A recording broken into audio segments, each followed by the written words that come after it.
Carson Wentz has impeccable timing with offenses going wild.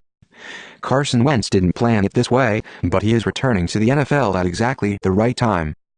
Wentz, who will play in an Eagles game for the first time since tearing two knee ligaments December 10th, is healthy again at a time when the NFL is doing more to protect quarterbacks than ever before, with penalty flags for roughing the passer flying and quarterbacks putting up historically gaudy numbers through the first 2 weeks of the season.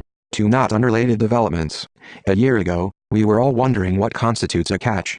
Now, no one, including Aaron Rodgers, Mike Breer and Dean Blandino, cares for the calls going against the defenders hitting quarterbacks. It's tough, man.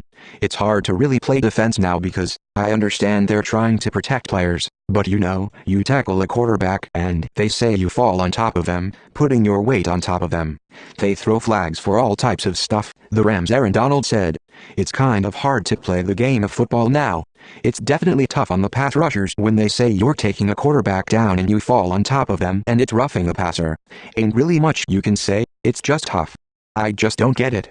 The NFL has to be happy about this development, though. It keeps the game at the center of the sports conversation and draws viewers with offenses producing at historic levels and games going down to the wire. 25 of the first 32 games have been within one score in the fourth quarter, which the NFL says is tied for the third highest figure in NFL history through the first 2 weeks of the season. 21 games have been decided by 8 or fewer points, the third most in NFL history through the first 2 weeks. Other stats are ridiculous, too.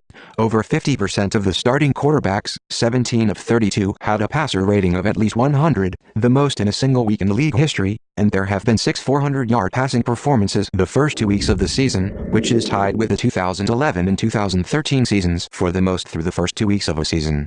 Wentz expects an emotional day. I just want to pick up where we left off last year, he said last week. We had a lot of big plays last year when we were in situational football. Third down, red zone, things we really excelled in last year. Those are things we want to keep building on. At the end of the day, and really this whole offense and this whole organization, always have high expectations. We expect to start fast, play fast,